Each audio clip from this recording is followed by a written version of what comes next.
ఇంట్లో చికెన్ తెచ్చిన ప్రతిసారి నేను కొంచెం సైడ్ తీసి పెట్టుకుంటాను. నాకు కావాల్సిన ప్రయోగాలన్నీ చేస్తాను అనమాట చికెన్ మీద. ఈసారి అయితే చిల్లీ చికెన్ చేశాను. చిల్లీ చికెన్ అంటే నాకు చాలా ఇష్టం, చాలా సార్లు తెప్పించుకుంటాను. ఆల్రెడీ ఒకసారి చేశాను, చాలా బాగా కుదిరింది. ఈసారి అయితే ఇంకా టేస్టీగా కుదిరింది. సో అందుకే నేను మీకు షేర్ చేస్తున్నా.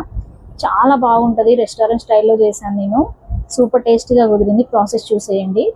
ఒక 250 గ్రామ్స్ వచ్చేసి చికెన్ తీసుకున్నాం అనుకోండి. అందులో ఒక టేబుల్ స్పూన్ అంతా అల్లం వెల్లుల్లి పేస్ట్ వేసుకొని, అందులో ఒక 2 టేబుల్ స్పూన్ అంత మైదా, 1 టేబుల్ స్పూన్ కార్న్ఫ్లోర్, అండ్ ఇందులోనే మనకి టేస్ట్కి తగ్గట్టు కారం అండ్ మిరియాల పొడి వేసుకోవాలి. సాల్ట్ కూడా వేసుకోవాలి.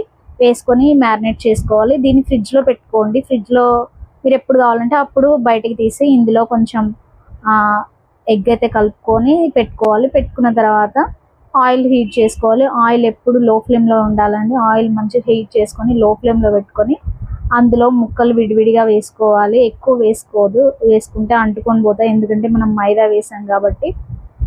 మంచిగా గోల్డెన్ బ్రౌన్ కలర్ వచ్చిన తర్వాత తీసుకోవాలి. మీరు కావాలంటే రెడ్ ఫుడ్ కలర్ యాడ్ చేసుకోండి.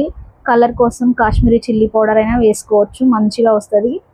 అండ్ మళ్ళీ ఒక కడాయి తీసుకొని అందులో ఆయిల్ వేసుకొని అల్లము వెల్లుల్లి ఇవన్నీ సన్నగా తరిగి పెట్టుకొని ఇందులో క్యాప్సికమ్ అండ్ కొంచెం ఆనియన్స్ కొంచెం పెద్ద సైజ్ కట్ చేసుకోవాలి.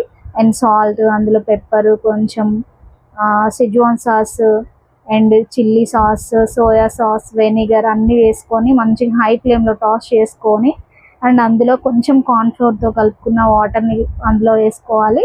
వేసుకొని ఇవన్నీ హై ఫ్లేమ్లో చేసుకోవాలండి. అప్పుడే స్మోకీ ఫ్లేవర్ అనేది వస్తుంది అనమాట.